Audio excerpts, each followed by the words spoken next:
예배하며 우리의 삶을 주 앞에 드리는 귀한 시간 되길 소망합니다. 우리가 왜 주님을 믿는지, 왜 우리가 주님 가운데 있는지 오늘 이 찬양 속에 여러분의 삶을 좀 돌아보고 회복되고 치유되며 성령의 충만하심을 누릴 수 있는 귀한 찬양과 예배가 되기를 소망합니다.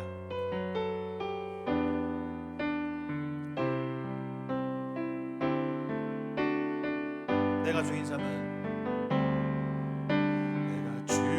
삼은 모든 것 내려놓고 내 주 되신 주 앞에 나가 사랑했던 모든 것 내려놓고 주님만 사랑해. 여러분의 주인 대신 내가 주인 삼은 주인 삼을 모든 것 내려놓고 내 주 되신 주 앞에 나가 내가 사랑했던 모든 것 내려놓고 주님만 사랑해.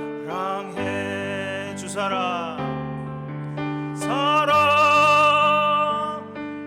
거친 풍랑에도 깊은 바다처럼 나를 잠잠케 해.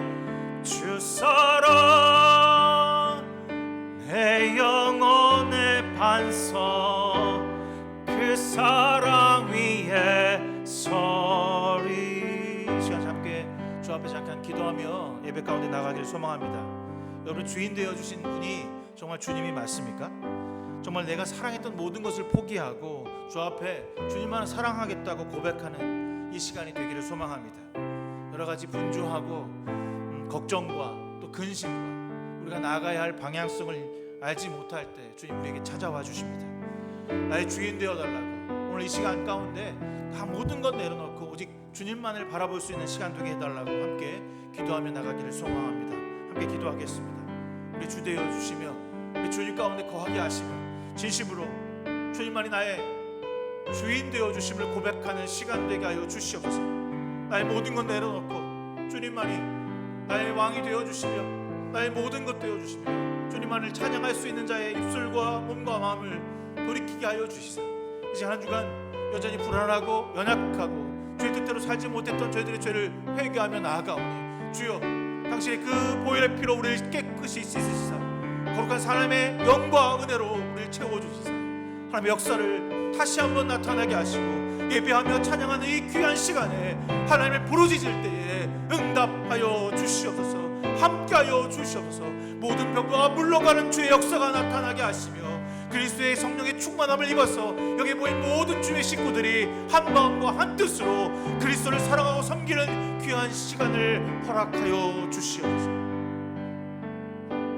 내가 주인 삼을 모든 것 내려놓고 내 주 되신 주 앞에 나가 내가 사랑했던 모든 것 내려놓고 주님만 사랑해.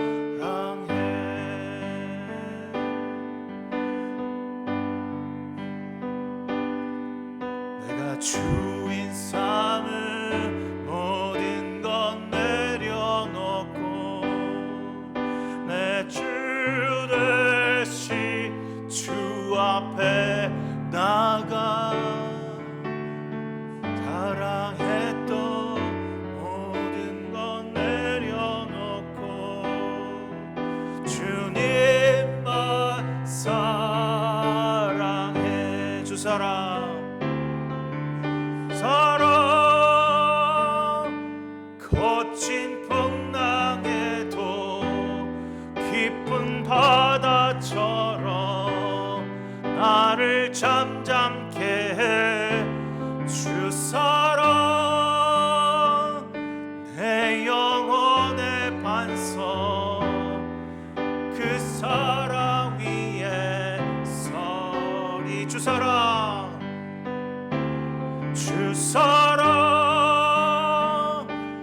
거친 풍랑에도 깊은 바다처럼 나를 잠잠케 해 주사랑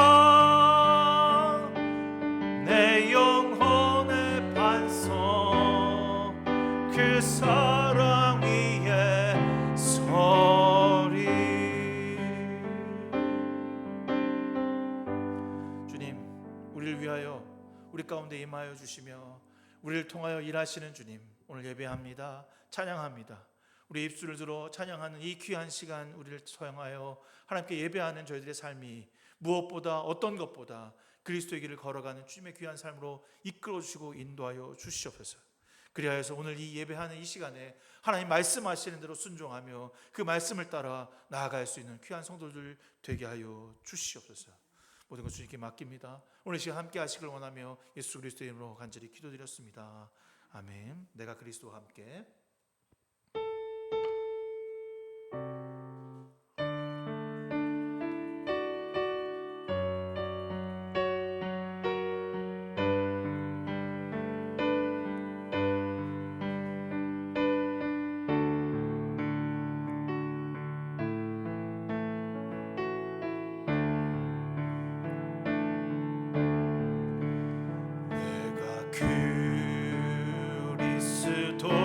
그리스도와 함께 십자가에 못 박혔나니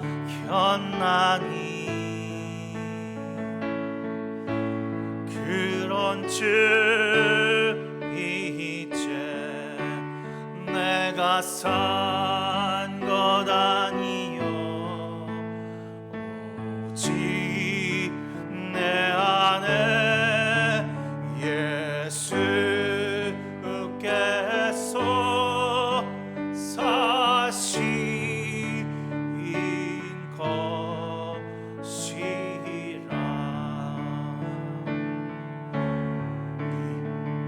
이제 내가 육체 가운데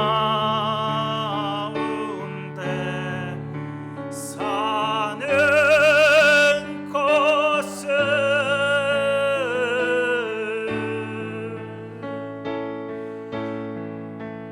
나를 사랑하사 자기 못 버리시 예수 위에 산 것이라. 내가 그리스도와 함께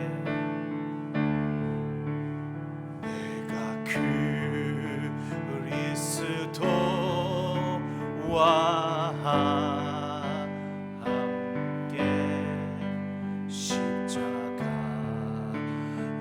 못 박혔나니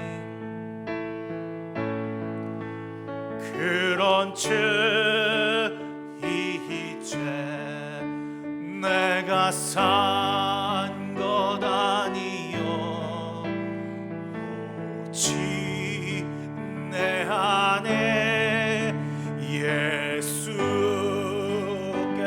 예수께서 사신 것이라. 여러분의 믿음의 고백이 되길 소망합니다. 이제 내가 육체 가운데 사는 것은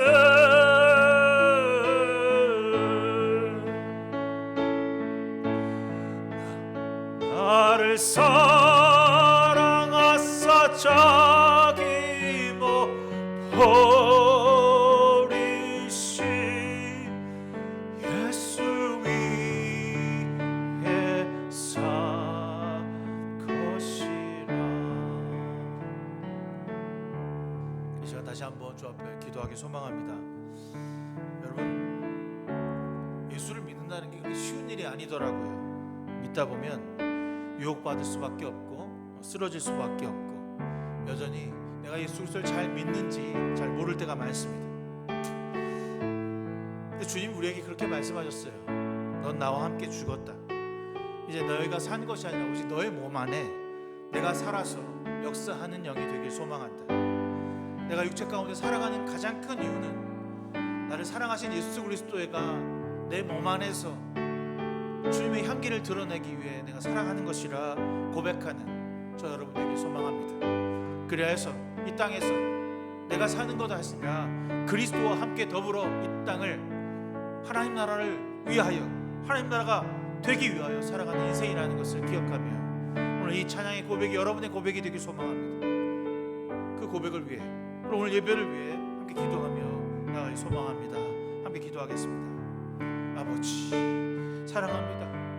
주에게 우리가 할 수 있는 이 말이 무엇이 있습니까? 주님을 사랑한다는 그 고백 말고 할 것이 없습니다. 예배를 위하여 저희들 몸과 마음을 드리오니 주님 사랑하여 주시옵소서. 내 몸을 주 앞에 드렸사오니 내가 내 이웃을 내 몸과 같이 사랑하였사오니 주여 주님 우리를 사랑하여 주시사 우리 가운데 있는 허물과 죄를 주 앞에 내려놓사오니 주여 거두어 주시고 다시 새로운 사람으로 새로운 인생으로 바꾸어 주시사 그리스도의 길을 가는 주님의 소망된 하나님의 자녀를 삼아 주시옵소서.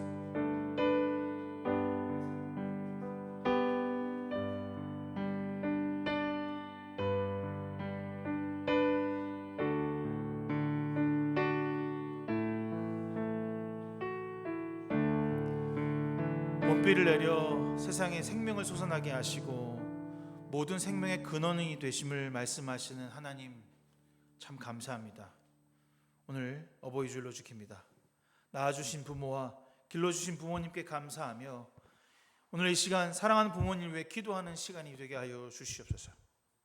오늘도 하나님 나라를 세워가는 예배 가운데 은혜와 사랑을 듬뿍 주여 내려주시사 예배 가운데 섬김과 헌신을 깨닫고 크신 주님의 사랑으로 이웃을 사랑하는 우리 공동체가 되게 하여 주시옵소서. 오늘 이 예배 가운데 함께 하시길 원하며 예수님의 이름으로 간절히 기도드렸사옵나이다. 아멘. 우리 주 예수 그리스도의 은혜와 하나님의 사랑과 성령의 교통하심이 여러분 모두와 함께 하시기를 기원합니다. 우리의 도움은 여호와 이름에 있습니다. 다 같이 하나님을 경배합시다. 교독문 98번 함께 교독하겠습니다.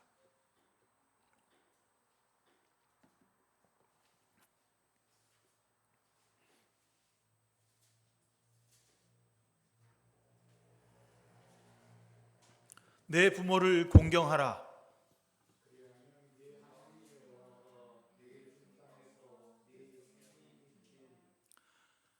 내 아들아, 내 아비의 훈계를 들으며 내 어미의 법을 떠나지 말라.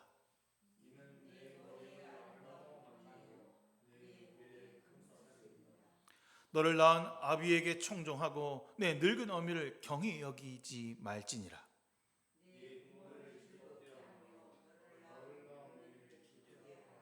자녀들아, 주 안에서 너희 부모에게 순종하라. 이것이 옳으니라.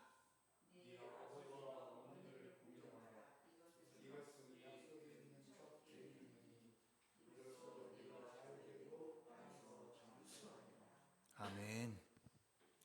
사도신경으로 우리 신앙을 주 앞에 고백하겠습니다. 나는 전능하신 아버지 하나님 천지의 창조주를 믿습니다. 나는 그의 유일하신 아들 우리 주 예수 그리스도를 믿습니다.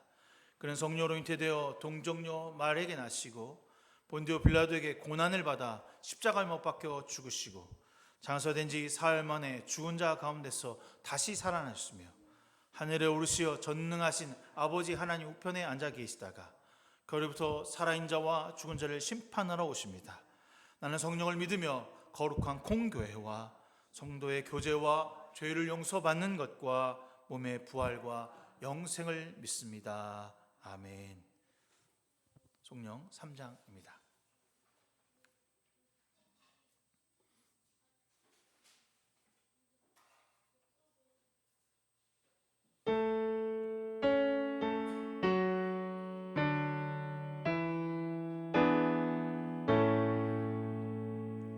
성부 성자와 성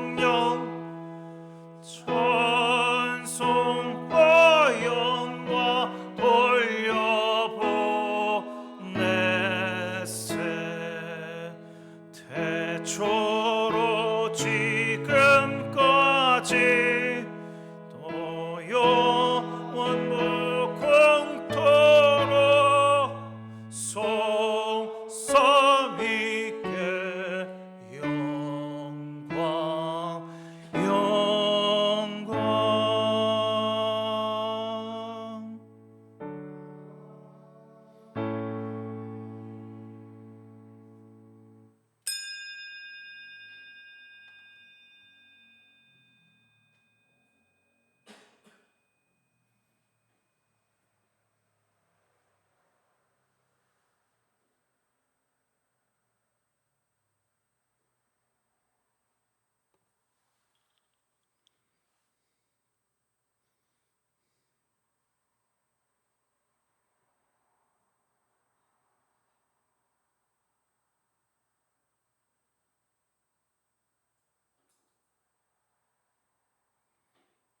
주기도문 함께합니다.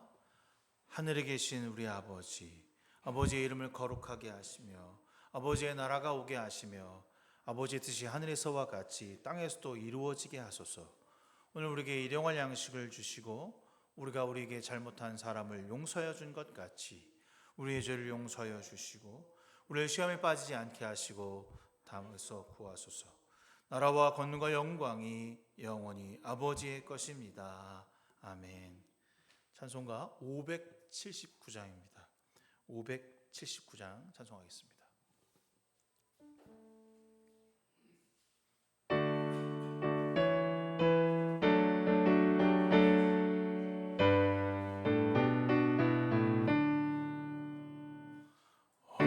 어머니의 넓은 사랑 귀하고도 귀하다. 그 사랑이 언제든지 나를 감싸줍니다.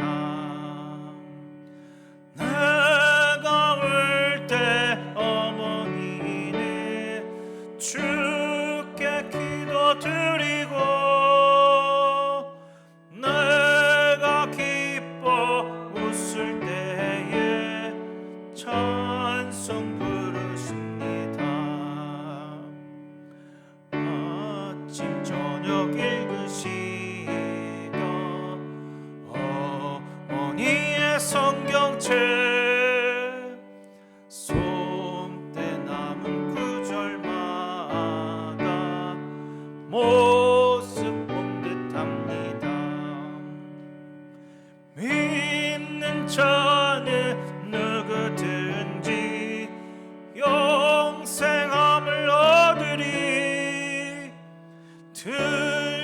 들려주신 귀한 말씀 이제 힘이 됩니다.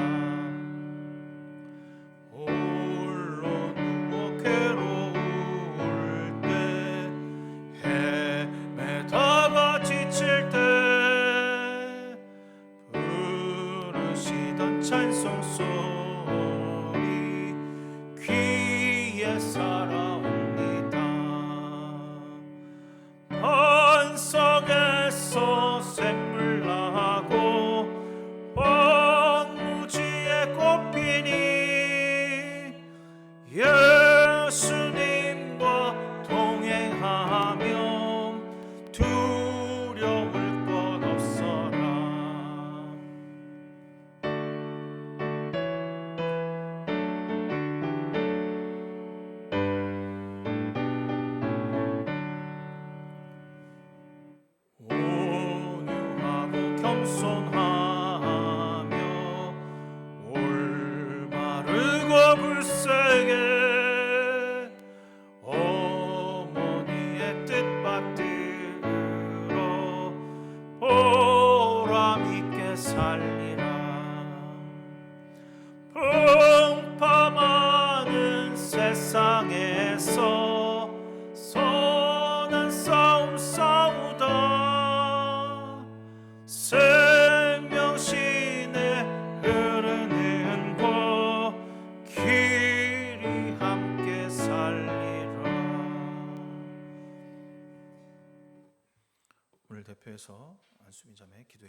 기도하겠습니다. 살아계신 하나님, 오늘도 하루를 맞이하게 하시니 감사합니다.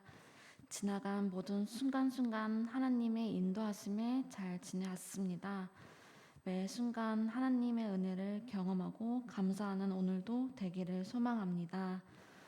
우리는 연약하여 주님의 말씀에 순종하지 못할 때가 너무나 많았습니다. 주님의 힘보다는 나의 힘으로, 주님의 생각보다는 나의 생각대로 행동할 때가 너무나 많았습니다. 주님이 내 삶의 주인이라는 것을 항상 기억하고 삶에서 실천하는 저희가 되기를 기도합니다. 직장에서, 가정에서, 또한 학교에서 속한 모든 곳에서 하나님의 향기를 전파하여 흘러 넘치는 우리를 통해 축복의 통로가 되기를 소망합니다. 세상의 것은 너무 유혹이 많고 우리가 악해지기 너무나 쉽습니다. 세상의 욕심보다 하나님의 나라를 꿈꾸며 만들어가는 우리가 되기를 간절히 바랍니다. 특히나 오늘은 어버이 주일입니다. 어버이의 은혜와 감사를 느끼며 오늘 말씀을 전해주시는 목사님의 가정에 평안과 축복이 흘러 넘칠 수 있게 도와주시옵소서. 우리의 마음과 귀를 열어 하나님의 귀한 말씀을 듣고 실천하가 되기를 바랍니다. 감사드리며 예수님의 이름으로 기도드렸습니다.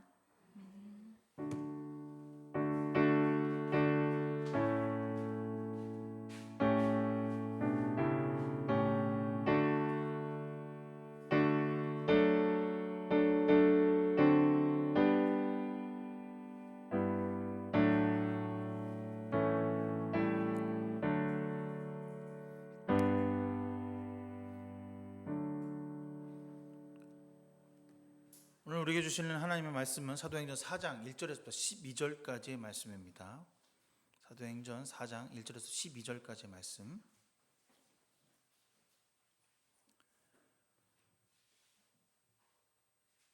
사도들이 백성에게 말할 때에 제사장들과 성전 맡은 자와 사두개인들이 이르러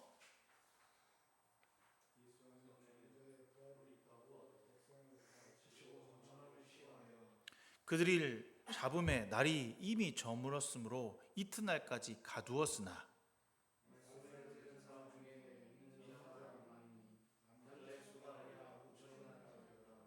이튿날 관리들과 장로들과 서기관들이 예루살렘에 모였는데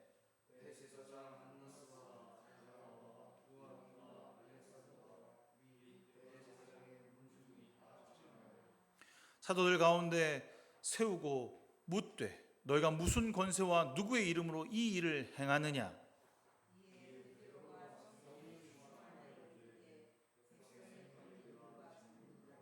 만일 병자가 행한 착한 일에 대하여 이 사람이 어떻게 구원을 받았냐고 오늘 우리에게 질문한다면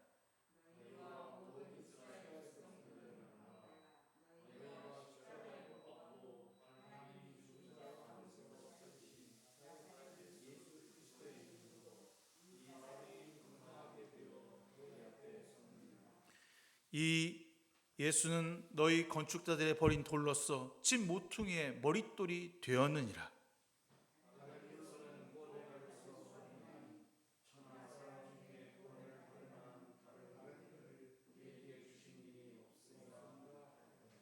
아멘.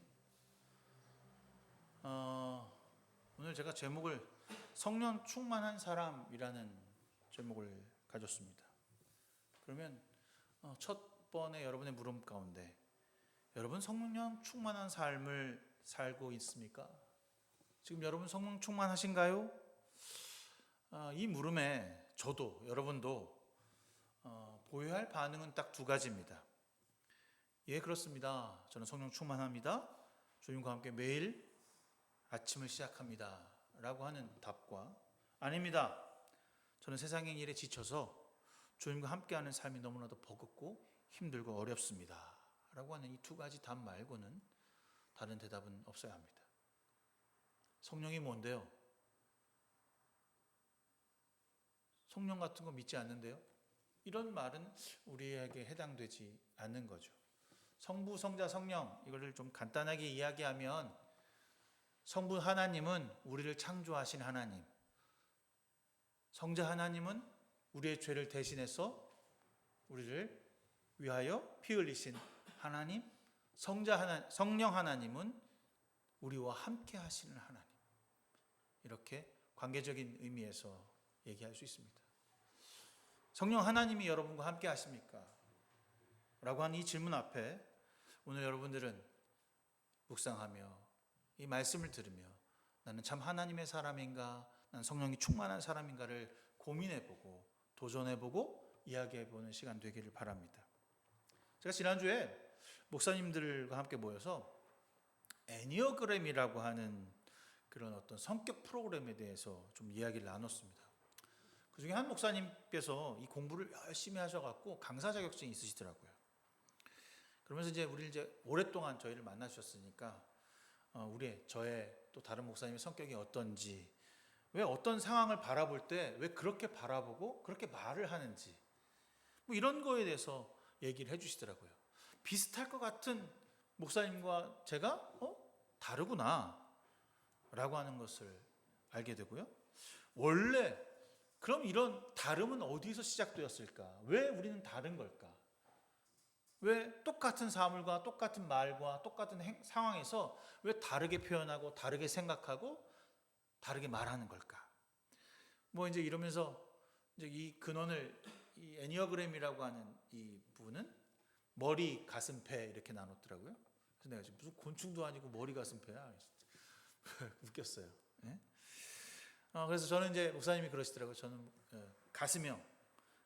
가슴형이고 4번의 유형을 속한다고 말씀하셔서 난 그렇구나 생각했습니다. 근데 제가 원래 그 전에 성격 테스트를 좀 해보면 애니어그램이라고 하는 이 성격 9가지의 성격 중에 제가 한 4번에 속한다라고 하는 것을 얼추는 알고 있었습니다. 근데 목사님이 또 그렇게 말씀하시니까 그런 것 같아. 내가 4번인 것 같아. 목사님 저렇게 좋게는 이렇게 좋은 성격을 갖고 계세요 라고 하면서 꿈꾸는 사람, 몽상가 뭐 이렇게 얘기하더라고요. 상상이 참 많은 사람에서 내가 그런가 했더니 가만히 듣고 있다가 나쁘게 말하면 뭐예요? 그러면 나쁘게 말하면 또라이죠 그러더라고요. 그렇죠, 또라이죠. 이게 뭐냐면 내 멋대로 사는 사람이라는 겁니다. 제가 오늘 왜 이 애니어그램에 대해서 여러분에게 이야기했냐면 여기 보니까 재미난 게 하나 있더라고요.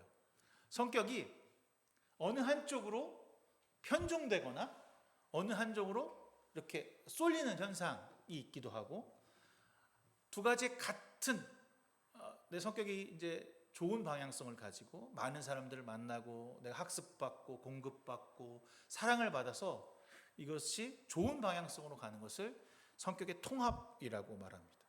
반대로 이 성격이 자기 중심에 갇혀서 혹은 다른 사람의 영향이 너무 극대화돼서 그것이 퇴화된다라고 말하는 거죠. 우리의 본성, 내가 원래 가슴이라고 하는 것은 타고났지만 그것이 이 땅을 살아가면서 많은 사람들과 또 어떤 이유로 변화되기도 한다는 사실을 알게 된 겁니다. 많은 사람들이 자기의 성격이 통합되길 원해요. 그래서 여기 보니까 오른쪽 날개 왼쪽 날개 막 해갖고 보니까 좋은 방향성으로 가야 된다 이렇게 얘기합니다. 그 이유가 뭐냐? 나에게도 유익이 되고 너에게도 유익이 되기 때문에.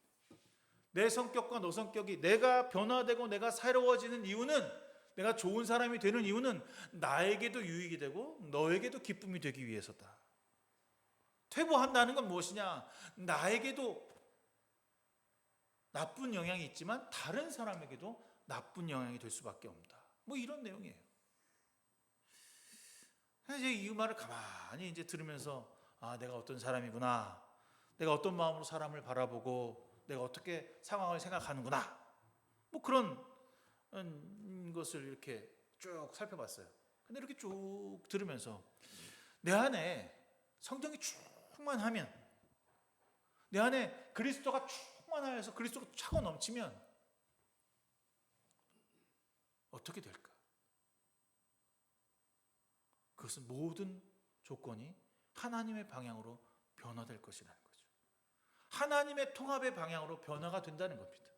하지만 내 안에 내가 가득하고 내 욕망과 내 뜻이 가득하면 나를 위한 삶 아니면 너무 타인을 위한 삶으로 치우쳐져서 세상을 망가뜨리고 자기를 망가뜨리는 삶으로 간다는 것을 깨닫게 되었습니다. 지지난주 여러분 들었던 뉴스 중에 하나 아실 텐데 어느 명문대생 수능 100점 만점 맞은 친구가 자기 애인이 만나주지 않는다고 옥상에 끌고 가서 칼로 찔러 죽이고 그 신고를 했는데 태연하게도 경찰을 보고 나서 그 떨어져 죽는다는 뭐 그런 쓰잘데 없는 얘기를 하다가 잡혔어요. 공부 잘하고 명문대 의대를 다니고 있으면 사람이 달라야 한다라고 하는 이 세상의 착각이 그가 퇴화되는 방향으로 자기도 악하게 되고 다른 사람도 피해를 가게 되는 잘못된 방향으로 가고 있구나. 세상은 원래 그렇구나라고 하는 사실을 여실히 보여주는 것입니다. 그렇다면 우리는 어떻게 살아가야 할까? 오늘 이 말한 이 성령 충만함이라고 하는 것이 도대체 무엇이길래 우리는 어떻게 이 땅에서 살아가야 하는 걸까? 오늘 고민해 봐야 할 것입니다. 제가 지난주 여러분들에게 증인된 삶, 하나님 나라를 위해서 그리스도를 전하는 삶이 무엇이다 라고 하는 것을 여러분들에게 말씀드렸습니다. 3장을 좀 돌아가 보면 베드로가 씩씩하게 나가서 대중설교를 합니다. 성령을 얘기하고 서신을 얘기하고 구약을 이용해서 얘기하면서 그 설교로 끝난 것이 아니라 많은 사람들이 그 설교를 통해서 회개하고 내가 죄인입니다. 내가 죽을 수밖에 없는 사람입니다. 라고 하는 사실을 깨닫고 성전에 모여서 기도하기를 시작돼요.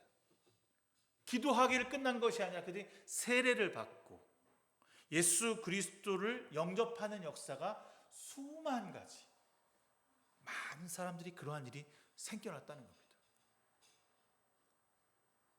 베드로를 보면 성령 충만한 베드로를 보면 예수를 전하는 일에 전념하게 되었다는 겁니다. 예수를 전하다 보니 말씀도 전하게 되는 거죠. 내가 성령 충만하다라고 하는 것은 내 안에 있는 예수를 가둬두지 아니하고 그것을 남에게 타자에게 전하게 되는 일. 그러면 여러분 성령 충만하신가요? 라고 하는 대답 가운데 이렇게 다시 물어볼 수 있는 거죠. 여러분 예수 그리스도를 전하는 일이 여러분 가운데 기쁨이신가요? 흥미로움이 있습니까? 여러분 그 일을 자주 합니까? 여러분 마음 가운데 예수를 전하는 것이 여러분 삶의 기본이 되고 삶의 가장 중심이 되는 것입니까? 라고 묻게 되는 겁니다. 베드로는 예수 그리스도를 전하는 일을 통해서 회심이 일어나고 더 나아가서 이 세례를 통해 그들이 변화되는 것을 직접 목격했습니다. 베드로의 메시지는 명확합니다. 그리스도가 우리의 구원자가 되어주신다. 너희들이 십자가에 나무에 못 박았던 그가 우리의 구원자가 되어주신다. 3장 15절에 여러분이 생명의 근원 되시는 주님을 죽였습니다. 그러나 하나님께서 죽은 자 가운데서 그를 살리셨습니다. 이 진리를, 이 진실을 여러분들이 믿을 때, 그리고 난 그것을 본 증인으로서 여러분들에게 선포합니다. 여러분들이 이 말씀을 전하게 됩니다 라고 말하고 있습니다. 성령 충만한 사람들은 예수 그리스도를 전하고 그 많은 사람들이 함께 모여 기도하는 것, 성전에 올라가 기도하고 함께 모이기를 좋아하고,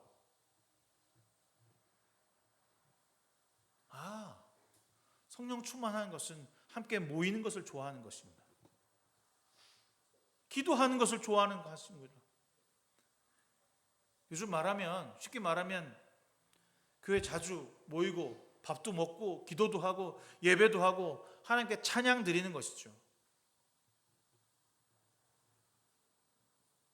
우리의 삶이, 여러분의 삶이 이 사랑하는 이 공동체 교회 가운데 성령 충만함으로 함께 모여서 예배하는 것이 기쁨이 되고 내 안에 있는 그리스도를 전하는 것이 소망이 되는 저와 여러분 되기 소망합니다.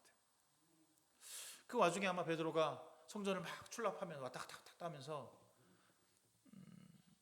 병자를 본 겁니다. 여기 뭐라고 표현되냐면 날 때부터 서지 못하는 사람이었다. 그러니까 다리에 힘이 없는 사람이에요. 그 사람이 할 수 있는 일은 뭐일까요? 뭐 일할 수 있는 거 아니니까 그 성전 앞에서 이렇게 두 손 들고 깡통 들고 성전 왔다 갔다 하는 사람이 그 던져주는 동전 가지고 긴근히 먹고 사는 사람이었을 겁니다. 근데 그 사람은 베드로를 뭐 쳐다보거나 뭐 베드로가 그냥 돈으로 줄 사람이라고 생각을 했지 그 사람이 날 고쳐줄 거라고 생각하지는 않았던 거예요. 근데 누가 성령을 받은 내가 성령이 충만한 내가 그 지나가다가 왔다 갔다 하다 그 거지를 자꾸만 보게 되는 거야. 성령 받기 전에는 그 사람이 보이지 않았어. 주님의 눈으로 보니까 그 사람이 불쌍하고 연약하고 안 돼 보였지 원래는 그냥 지나가는 거야. 원래는 나 모르는 사람이었고 내가 관여할 사람이 아니고 내가 도와줄 수 있는 사람이 아니야. 나의 영역이 아니었던 거지. 근데 내가 충만하니까 내가 그리스도로 말미암아 거듭나고 내가 기쁨을 누리니까 비로소 그가 내 눈에 들어오게 된 겁니다. 그 사람이 먼저 주님 찾았나요? 그 사람이 베드로요 나를 좀 고쳐주십시오. 나를 좀 일으켜 주십시오. 내가 살아야겠습니다. 아니에요. 베드로가 그에게 다가가니까 뭔가 큰 돈을 줄 것 같아서 눈을 뚫어지게 봤다는 거야. 뭔가 이 사람이 나한테 탁 다가와서 야, 이 사람이 나에게 좀 큰 돈을 주겠구나. 뭔가 좀 달라 보이는구나. 나한테 가까이 다가오니 큰 돈을 주겠거니 하고 쳐다봤답니다. 그런데 그에게 베드로는 이렇게 말합니다. 내게 은과 금은 없으나 내가 있는 것을 내게 주노니 뭐가? 나사렛 예수의 이름으로 일어나라. 내게 은과 금은 없다. 네가 바라는 것, 네가 소망하는 것, 네가 지금 하루 먹고 떨어지는 그 양식은 내가 줄 것이 없지만 네가 원하지 않는 것, 너가 정말 제대로 사람이 되는 것, 네가 서서 사람 구실을 알 수 있는 것을 내가 준다. 누구의 이름으로? 예수 그리스도의 이름으로 일어나라. 이게 누가 했다고요? 베드로가 했다고요. 여러분 우리가 알고 있지만 베드로는요 예수를 쫓아다녔습니다. 그때 회당장이 야이로의 딸을 고쳐 죽었다 살아나는 것을 고침받고 일어나는 것을 목격한 사람이었습니다. 근데 주님께서 2명씩 제자를 띄워서 보냈을 때 그들은 아무도 고치지 못했어요. 왜 우리에게선 이런 능이 나가지 않습니까? 이 믿음이 적은 세대더라 라고 꾸짖음 받은 사람들입니다. 근데 그의 안에 예수 그리스도의 믿음으로 가득 차 있으니까 성령이 충만하니까 그 일을 하게 되는 것입니다. 베드로를 통해서 예수의 능력이 나타내고 있다는 거죠. 절대로 불가능한 일이 그에게서 일어나고 있는 것입니다. 제가 그런 여러분 가끔 하잖아요. 나에게도 혜빈이 아토피 같은 거를 한번 딱 만지면 딱 치유하는 능력이 나한테 있었으면 좋겠다. 그러면 좀 그냥 구름대 같이 몰려도 텐데. 한번 곰곰이 생각해 보세요. 여러분도 저도요. 예수로 충만하면 우리에게서 나갈 수 있는 일이 사람을 치유하고 사람을 회복시키고 그냥 단순히 그 사람을 먹고 자고 하는 것, 그 작은 때와 끼니를 해결하는 것이 아니라 그의 생명을 살리는 일을 우리가 할 수 있다는 겁니다. 그 근원을 치유할 수 있는 사람이 바로 우리가 되는 거죠. 주님만이 하실 수 있는 그 놀라운 사역이 이제 사도들에게 그리고 우리에게도 나타날 수 있게 되는 겁니다. 여러분이 손을 얹으면 여러분이 말을 하면 그가 일어나고 치유받고 회복되는 역사가 일어나게 되는 것입니다. 주님을 전하다가 성령으로 충만한 그가 측은한 마음이 들어서 솔직하게 자신이 해줄 수 있는 것을 말할 때 그 일이 일어났습니다. 다시 돌아가서 여러분에게 묻습니다. 여러분, 예수 그리스도로 충만하십니까? 여러분이 고칠 수 있는 것이 아니라 주님이 하실 것입니다. 주님이 그 능력을 여러분에게 주실 것입니다. 저도 가끔 이제 아픈 곳에도 손대기도 하고 이렇게 하는데 나에겐 정말 능력이 없어요. 내가 하는 일이 아무것도 없더라고요. 전 주께서 하신다는 확신과 기도의 말씀 가지고 나갑니다. 어떻게 그 일이 가능합니까? 어떻게 우리가 나아가서 예수 그리스도를 기쁨으로 전할 수 있습니까? 어떻게 우리가 예수 그리스도의 삶을 충만하게 살 수 있습니까? 끝까지 믿고 주의 말씀을 순종할 때 그런 일이 나타나는 겁니다. 모든 것을 함께 놔두고 모든 것을 위해 함께 기도하며 자발적으로 그러한 일들이 그 초대교회 공동체에서 일어날 때 이제 예수의 손을 넘어서 그들에게도 놀라운 기적이 나타난 것입니다. 이 일은 지금 우리 시대, 이 시대에도 일어날 수 있는 일입니다. 여러분, 이것이 성령 충만한 것입니다. 우리가 알고 있는 대로 베드로는 원래 그런 사람이 아니었습니다. 원래 기도하라고 할 때도, 함께 기도하자고 할 때도 저 구석에서 잠만 잤던 사람. 너 예수와 함께 있던 사람이지? 아니야, 나 그 사람 몰라. 나 그 사람 저주해. 자기밖에 모르던 사람이었어요. 자기 목숨 살리기 위해서 나의 고주한 관계, 내가 끊지 말아야 할 그 관계를 끊어버린 사람이 바로 베드로였습니다. 퇴화된 거죠. 주님과 함께 있지만, 주님과 함께 더불어 그가 삶을 살았지만 그의 성격은 주님을 믿지 않음으로 퇴화됐습니다. 그런데 그가 그 안에 예수 그리스도가 충만하고 성령이 충만할 때 하나님께서 그와 관계하신다라고 해서 믿을 때 그는 통합의 방향으로 나아가게 했습니다. 나도 살고 너도 살고, 너도 구원받고 나도 구원받고, 나도 예수 그리스도로 거듭나고 너도 구원받는 그런 귀한 역사의 삶으로 통합되어서 나가게 된 것입니다. 우리도 그런 삶을 살아내야 합니다. 언제까지 여러분에 갇혀서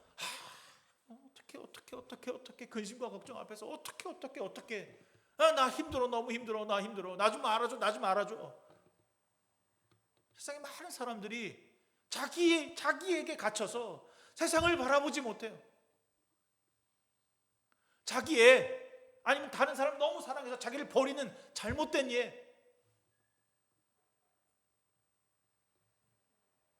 하나만을 쫓아가는, 하나에 미쳐서 주식, 증권, 돈, 권력, 좋아하는 연예인, 이런 거에 꽂혀서 자기의 삶은 돌아보지 않는 많은 사람들이 있습니다. 그들 안에 주님의 통합이, 주님의 사랑이 없기 때문은 아닐까 생각하게 됩니다. 그들에게 지금 주님이 계시지 않았습니다. 주님 떠나가셨어요. 승천하셨다. 사실 우리에게도 지금 주님이 계시지 않습니다. 그런데 우리가 주님을 아버지라고 부르는 순간, 어머니라고 부르는 순간 우리에게 찾아와 주십니다.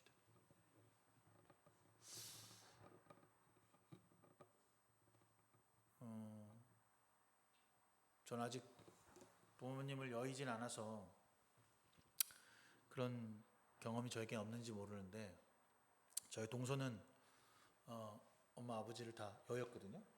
근데 가끔 허공에다 대고 어머니 하고 아빠 하고 부른대요. 그러면 자기 마음에 엄마 아버지가 찾아와 주신답니다. 진짜야? 거짓말 하냐? 제가 그랬어요. 여러분, 그 순간 우리 엄마 아버지가 죽은 사람이 아니라 새로운 영으로 우리에게 찾아와 주시는 것은 주님의 영이 찾아와 주시는 겁니다.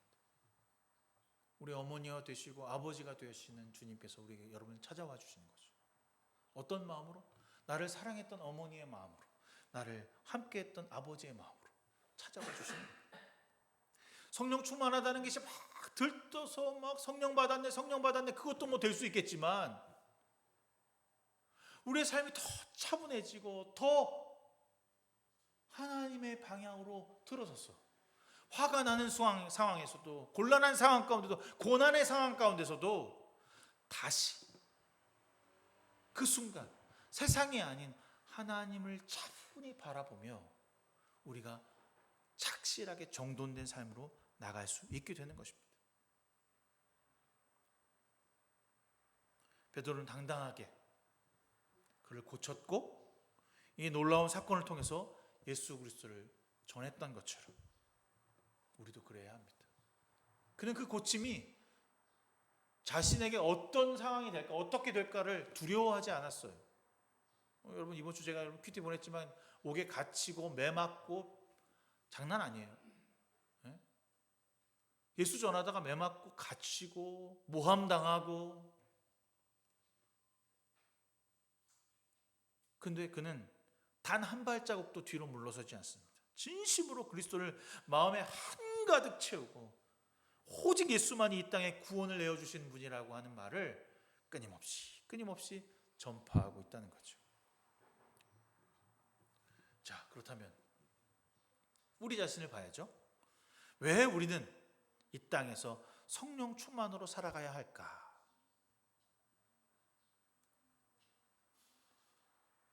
우리는 어떤 사람입니까?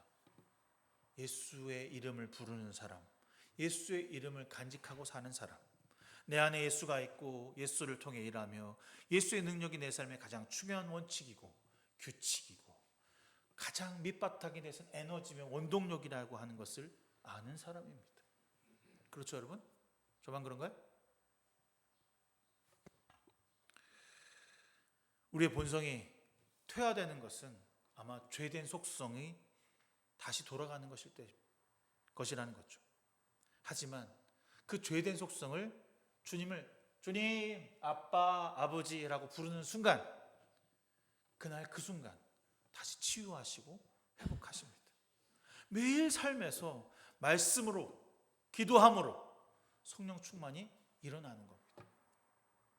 여전히 주님은 나와 함께 하시는, 내가 주님께 두 손을 들기만 하면, 두 손을 뻗기만 하면, 내가 눈을 뜨기만 하면 주님 찾아와 주시는 거예요. 멀리 계시지 않아요. 저 우주 밖 하늘 위에 계신 하나님이 아니라 지금 나와 함께 하시는 하나님, 그것이 성령 하나님이십니다. 그러니까 치유와 회복은 언제 일어나는가? 그냥은 안 일어나요. 내가 눈 감고 있고 하나님 찾지 않으면 안 일어나요. 주님이 찾아와 주셔서 우리 가운데 거하실 때 주님이라고 하는 그 한마디가 우리에게 치유와 회복이 일어나는 겁니다. 그렇게 되면요, 내가 치유받고 내가 회복되어지면 어떤 일이 나는지 아세요, 여러분? 베드로 같은 일이 나요. 지나가다가 원래는 몰라, 원래는 알 길이 없어. 그가 날 때부터 병자였는지 내가 어떻게 알아? 근데 그 사람이 보이는 거예요. 내가 치유를 받고 내가 회복되어 보니 그 사람의 아픔과 그 사람의 역경과 그 사람의 고난이 눈에 들어오게 되는 거죠. 그럼 나는 어떻게 됩니까? 그 사람의 고난과 치유, 그 고통을 내가 치유해 줘야겠다라고 하는 마음이 내 안에 불릴 듯 일어나는 것입니다. 민감하게 반응하게 되는 것입니다.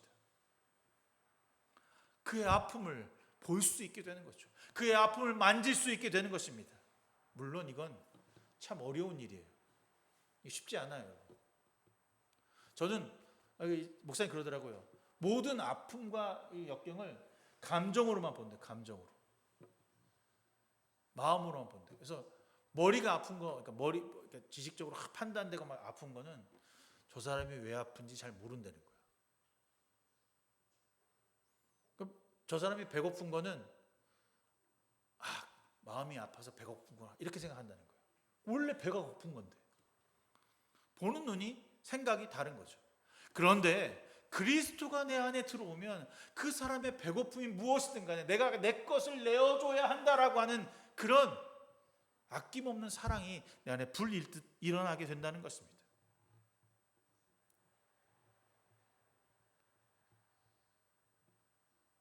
우리 마음에 그 아픔을 담을 수 있게 되는 거죠. 우리 마음에 그 사랑을 담을 수 있게 되는 것입니다. 이게 바로 성령 충만입니다. 주님으로 나를 채우고 있을 때 그것이 보이게 되는 겁니다. 여러분 생각해 보세요. 베드로가 왔다 갔다 얼마나 많이 했을까? 들락날락 예수님과도 들락날락. 근데 그가 비로소 그 안진뱅이라고 하면 안 되지. 그 날 때부터 일어서지 못했던 사람이 내 눈에 보일 수 있었던, 유심히 쳐다볼 수 있었던 이유는 그의 안에 예수가 있었기 때문입니다. 여러분 마음에 예수를 채우십시오. 그러면 다른 사람의 아픔이 보이고 다른 사람의 역경이 보이고 내가 분노할 때 그 사람이 왜 어떻게 해서 나의 분을 일으켰는지 보이게 됩니다. 그래서 내가 참게 되고 되새김질하게 되고 뒤로 물러서게 되고 그 영혼의 치유와 회복을 위해 예수 그리스도를 전할 수 있게 됩니다. 너 왜 이렇게 힘드니? 너 왜 이렇게 어렵니? 내가 믿는 예수, 나와 함께하는 예수를 너도 믿고 따라오렴이라고 말할 수 있는 과감한 용기가 우리 안에 나타나게 되는 거죠. 주님이 우리에게 볼 수 있는 능력을 주시는 것입니다. 해결할 수 있는 능력을 주시는 분은 주님이 아니라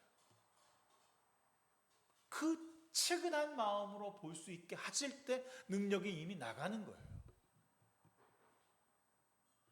내가 너한테 저 사람 치유한 능력 줄게. 아니야. 그 측은함, 고통 가운데 있는 사람의 마음을 보는 순간 이미 주님의 능력은 나갔어요. 여러분 그 삶이 저와 여러분의 삶이 되길 바랍니다. 제가 그날 애니어그램 이렇게 목사님이 들을 때는 그래 뭐 그렇다는 거지 뭐 내 성격이 이렇다는 거지 뭐 이렇게 그냥 주워 들었어요. 그냥 제가 그때 들은 것은 뭐 내 모습에 대한 어떤 상태, 내가 이렇게 사람을 이해한다라고 하는 것을 들었는데 집에 와서 제가 좀 그 성격에 대해서 공부를 좀 하는 시간을 가졌거든요. 애니어그램에 대해서. 근데 중요한 것은 나를 아는 것도 너무나도 중요한데 다른 사람을 아는 게 더 중요하더라고. 다른 사람을 어떻게 반응하는지가 더 궁금하고 어떻게 사랑해야 하는지가 더 중요한데 나 이런 사람이니까 네가 맞춰 이게 아니야. 나 원래 개인주의자고 또라이니까 네가 나한테 맞춰 이게 아니라 내가 그런 사람이니 내가 어떻게 그 사람에게 반응해야 할까. 네가 그런 성격을 갖고 있으니 나는 어떻게 그의 눈을 맞추고 사랑하고 섬겨야 할까. 그게 보이더라는 거죠. 좀 더 깊어지더라고. 옛날에 MBTI가 나 이거야 라고 그러면 너 이런 사람이니까 네가 똑바로 해 이거 이렇게 생각했는데 이제는 바뀌었어. 내가 너의 MBTI 그거니? 내가 어떻게 섬겨야 할까? 어떻게 그 영혼을 사랑해야 할까? 그 모난 점을 그렇게 바라볼 수밖에 없는 한계를 어떻게 이해해야 할까라고 하는 것이 알게 된 거죠. 베드로만 예수의 능력을 사용하는 것이 아니라 우리도 예수의 능력을 입은 사람들이라는 것입니다. 여러분 변화합시다. 우리에게 세상의 부와 권력은 가지고 있지 않지만 우리에게 있는 예수 그리스도의 능력으로 불가능 없는 한 것들을 치유하고 기적을 일으키는 사람들이 되길 소망합니다. 우리를 통하여 회복하십니다. 말씀으로 치유받게 하십니다. 다른 것이 아니라 예수의 능력을 믿고 말할 때 치유가 일어납니다. 여러분 믿으십니까? 진짜입니다.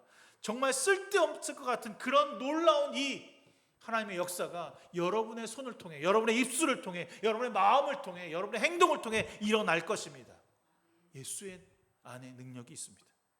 나에게 있지 않습니다.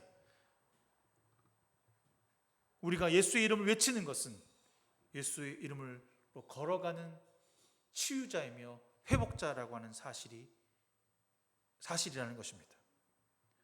우리는 할 수 없지만 주님이 하십니다. 우리가 하는 것이 아니라 주님이 하신다라고 하는 마음 가지고 여러분 성령 충만합시다. 주님과 함께 걸어갑시다. 우리를 사용하시고 세우셨기에 그러니 주님이 이름으로 세상 가운데 주의 자녀로 살아가는 저와 여러분 되기를 간절히 소망합니다. 3장 26절에 베드로가 이런 말을 합니다. 하나님께서 여러분 한 사람 한 사람을 악에서 돌아서게 하셔서 여러분에게 복을 내려주시려고 먼저 우리를 부르시고 종을 일으켜 세우시고 나를 여러분에게 보냈습니다. 한 사람 한 사람 악에서 돌아서게 하는 일, 여러분에게 복을 내려주는 일, 그 누가 합니까? 우리가 먼저 된 자로 나를 세우셔서 나를 세상 가운데 보내셨다는 사실입니다. 우리는 은혜를 주는 사람이고 복을 주는 사람입니다. 그러나 그 복과 은혜를 줄 때 고난과 역경과 시험이 여전히 찾아올 수밖에 없습니다. 그럼에도 불구하고 복음을 전하는 사람으로 살아가길 바랍니다. 복음은 무섭고 두렵고 나를 죄책감 만드는 존재가 아니라 말씀을 통해서 희망을 얻는 것입니다. 예수 천당 불신지옥 그러니까 막 안 믿으면 막 뭐 어떻게 될 것 같고 막 천당 가면 행복할 것 같은 그런 극명한 사실 앞에 하는 것이 아니라 복음을 들으면, 복음과 함께하면, 말씀을 들으면, 말씀을 듣는 내가, 우리가, 그리고 그것을 듣는 그들이 희망을 얻고 소망을 품어서 이 땅에서 하나님 나라의 소망을 살아가는, 예수 그리스도의 능력으로 하나님 나라를 세워가는 자들이 주님의 종으로 사는 기쁨을 너와 나와 함께 누리는 사람들이 된다는 것입니다. 여기까지 말하면 막 가슴이 뛰고 막 좋아요. 근데 오늘 본문 여러분 들은 대로 본 대로 제사장들과 성전 경비대장 사두개파 사람들이 몰려왔다. 믿지 않은 사람들이 몰려와요. 내가 예수 그리스도의 마음을 선포하면 예수 믿는 사람들이 막 몰려오는 게 아니라 예수 믿지 않는다라는 사람들이 나에게 막 몰려온다는 거죠. 나의 적된 자들, 나를 모함하고 나를 죽이려는 사람들이 몰려온다는 겁니다. 믿는 사람으로 살면요, 여러분 주위에 착한 사람들이 모일 것 같습니까? 아니에요. 믿지 않고 나를 두려워하고 나를 핍박하고 나를 욕하는 사람들이 몰려와요. 그래서 믿는 자의 세상은 믿는 사람들과 함께 모인 것도 중요하지만 믿지 않는 사람들이, 나를 공격하는 사람들이 더 많다는 겁니다. 이유는 간단해요. 사도들이 백성을 가르치는 것과 예수 부활을 내서 죽은 사람이 부활을 선전하는 것에 대해서 격분해. 너 예수 그리스도를 전하는 게 격분해. 나 그렇게 말하면 안 돼. 그거 틀렸어. 특히 사두개인들은 부활을 믿지 않으니까 더 했겠죠. 세상 사람들은 예수를 믿지 않으니까 나에게 공격하겠죠. 너 그렇게 살면 죽어. 너 그렇게 하면 안 돼. 사람을 선동하지 마. 군사까지 데리고 옵니다.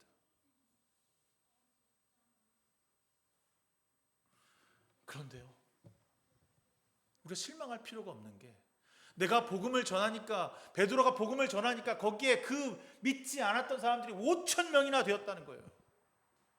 남자가 5천이니까 남자보다 여자를 더 예수 믿었으니까 얼마나 많은 사람들이 거기서 천지가 개벽하는 역사를 만났겠습니까? 진리를 선포하니 그 진리를 따라가고자 하는 사람들이 많아진다는 겁니다. 저는 진리를 선포하면 진리를 듣고자 하는 사람들이 반드시 찾아올 것이라는 확신이 있습니다. 그것이 여러분이 해야 할 일이고 제가 해야 할 일입니다.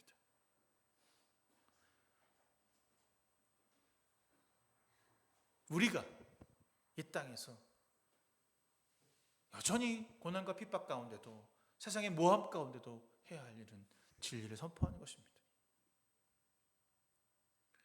옥에 갇혔어요. 옥에 갇혔어요. 가져갖고 막 가둔 사람들을 신문하려고 합니다. 베드로하고 요한에게, 야, 너네들 다시는 나가서 예수의 이름으로 뭐 하지 마. 병자 고치는 일 하지 마. 그것만 안 하면 풀어줄게. 근데 그 옥에 갇혔는데도 뭐라고 하냐면 베드로가 성령 충만하여 라고 써 있어요. 그 옥에 갇혔어요. 지금 자기가 죽게 되었는지도 몰라. 사람의 패서 어떻게 될지 모르는, 나도 예수님처럼 십자가에 죽을지 모르는 상황이야. 근데 그가 뭐 했다고요? 주님으로 충만하여. 좌절한 것이 아니라 그들에게 또다시 진리를 선포합니다. 진리는 다른 게 아니에요.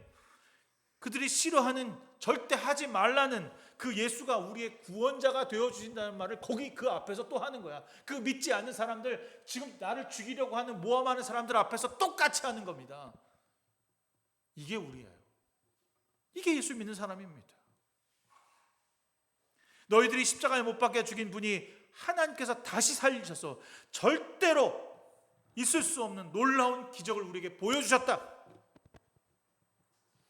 바로 주님께서 너희들이 죽였지만, 너희들이 그 십자가라고 하는 그 모함 가운데 죽였지만, 그분이 이름으로 이 앉았다 설 수 없는 그 사람을 고쳐주셨다는 겁니다. 그리고 이렇게 얘기합니다.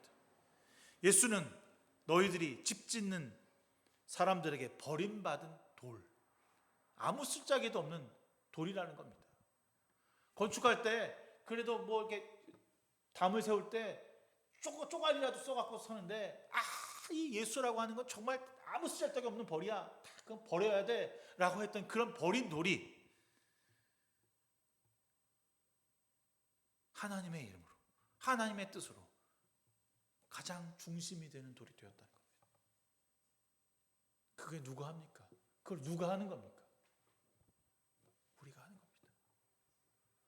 우리가 주님을 머릿돌 되게 하는 것입니다.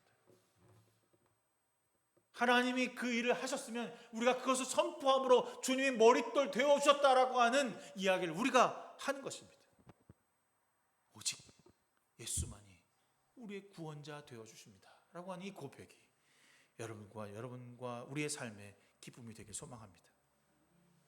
예수님은 이스라엘, 아니 이 온 세상의 머릿돌이 되어주셨습니다.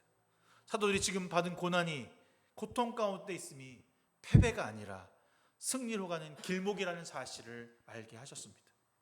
두려워하지 말고 다시 일어나 주님의 발 앞에 엎드려 어떤 역경과 어떤 고난에도 너희를 무너뜨리고 너희를 그리스도 밖으로 멀어지게 하는 그 순간에 있을지라도 우리를 인도하시는 분은 주님밖에 없다는 사실을 기억하고 나아가야 합니다. 여러분, 세상은 여전히 경노하고 우리를 무기력하게 하려 합니다. 무너뜨리고요, 주님을 잃어버리도록 강요하고 성공을 위해 살아가는 사람들을 부러워하도록 하며 시기하고 그것이 맞다라고 가르칩니다. 그래서 내 뜻을 굽히고 그 고통의 순간을 즐기고 싶지 않아서, 피하고 싶어서 주님을 포기합니다. 그럼 우리는 끝난 것입니까? 그 순간 다시 십자가로, 다시 예수님을 바라만 봐도, 아니 마음에 품기만 해도, 주님께 두 손, 한 손을 들고 주님만 외쳐도 다시 우리를 충만하게 하십니다. 나를 인도하시며 나를 그들 가운데서 그리스도인이라고 불러주실 것입니다. 이것이 우리의 길입니다. 아무리 나를 잡고 무너뜨리고 나와 아무것도 할 수 없다라고 무기력하게 만들 때 주님 여전히 나를 업고 걸어가십니다. 더 깊고 힘든 고통이 찾아오면 더 깊은 주님을 만날 수 있습니다. 여러분, 우리가 어리석은 것은 아무것도 하지 않고 가만히 있는 것입니다. 주님께 부르짖으십시오. 주님이 찾아와 우리를 일으키시며 주님의 자녀로 다시 세우실 것입니다. 오늘 본문에 읽었던 베드로는 전혀 두렵지 않습니다. 누가 그 앞에서 그를 죽이려고 할 때도 그가 주님을 외칠 것이며 그는 여전히 그리스도의 사람입니다. 여러분도 그렇습니다. 그것이 우리의 삶입니다. 오늘 여러분은 주님을 위해 살고 있습니까? 여러분은 세상에 무엇을 의지하는 사람입니까? 주님입니까? 돈입니까? 세상의 권력입니까? 아니면 그리스도의 십자가입니까? 세상이 주는 안락함입니까? 아니면 주님이 주시는 풍성함입니까? 주님께 여러분의 영혼을 맡기고 경노하고 여러분의 유혹하는 세상의 이길림을 성령이 함께 하심으로 내어주실 것입니다. 충만합시다. 나를 충만케 하시는 분은 주님입니다. 오늘 하루가, 이 세상이 예수가 나의 구원 되어 주시는 그분을 고백함으로 그의 이름을 높이고 온전케 하신 은혜로 오늘 하루하루를 살아가는 저와 여러분 되기를 주님의 이름으로 소망합니다. 주님께서 이 땅에 다시 오시는 그날, 우리가 끝까지 주님의 증인된 자로, 성령의 충만한 자로 채우시는 하나님을 믿고 따라가게 하여 주시옵소서.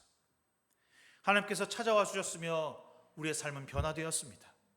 이 땅에서 풍성하게 하나님 나라를 세워가는 주님의 사람으로 살게 하여 주시옵소서. 여전히 악하고 주님을 모르는 세상 가운데 예수 그리스도의 성령 받은 자로 주님을 버리지 않고 기다리며 승리하는 주의 상도들 되게 하여 주시옵소서. 예수 그리스도의 이름으로 간절히 기도드렸습니다. 아멘. 찬송가 212장 찬송하시면서 준비하신 주의 힘을 드리시겠습니다.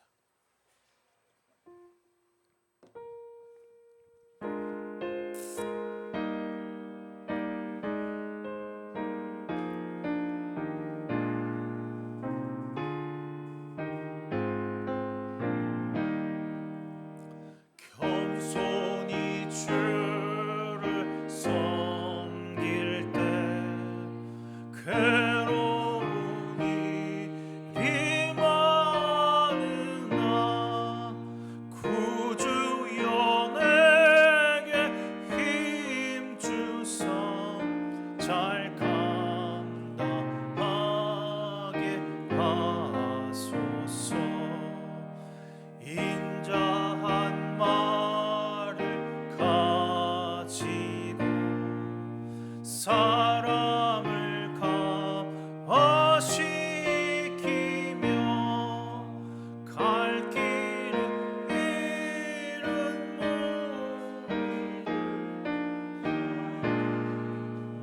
몸 하게 하소서. 구주의 귀한 인내를 깨달게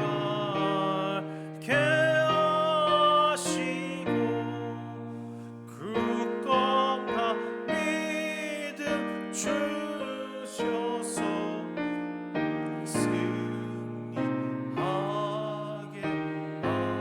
하소서. 장래의 영광 비추사 소망이 되게 하시며 구주와 함께 살면서 참 평강 얻게 하소서. 아멘.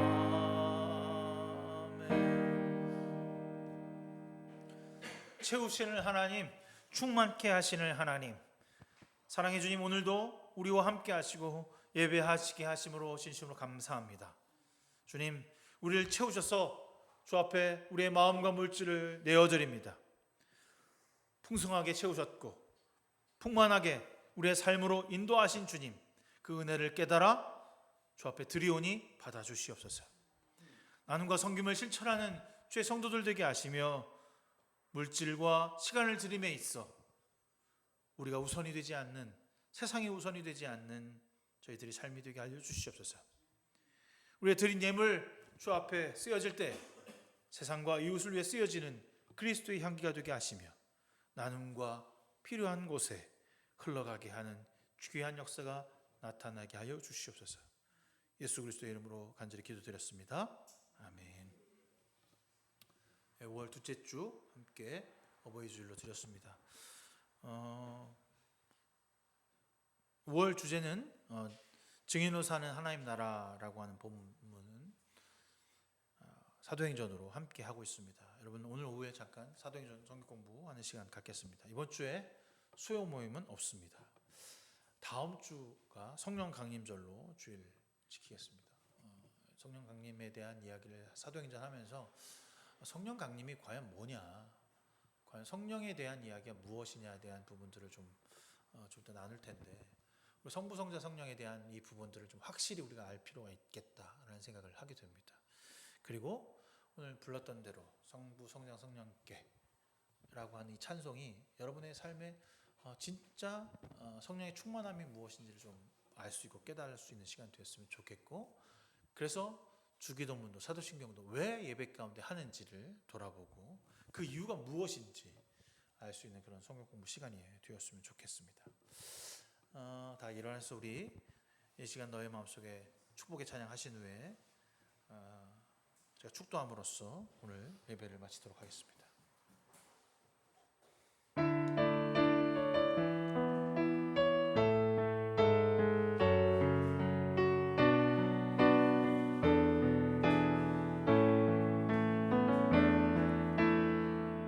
이 시간 너의 마음속에 하나님 사랑이 가득하기를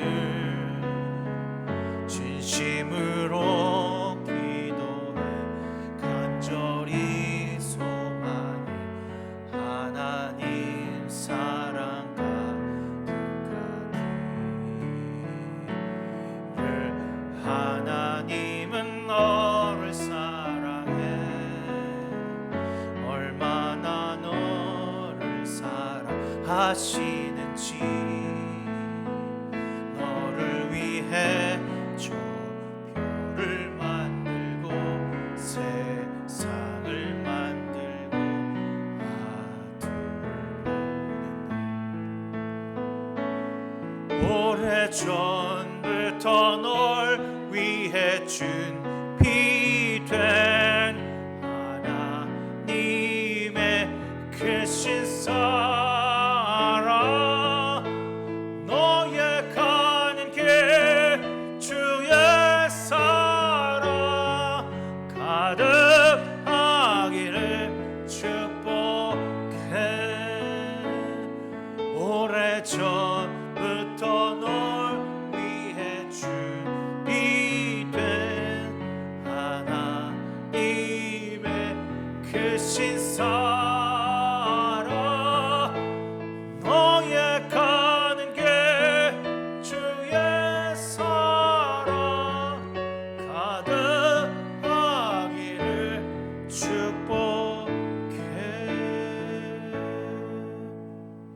이제는 우리 주 예수 그리스도의 무한하신 그 은혜와 하나님 아버지의 지극하신 그 사랑하심과 성령님의 감화 감동 내주 역사 충만하심이 오늘 주 앞에 어머니로 아버지로 자녀로 이 땅 가운데 하나님 나라를 품고 세상을 살아가는 귀한 성도들 머리머리 위에 지금부터 영원 무궁까지 함께 하시기를 간절히 축원하옵나이다.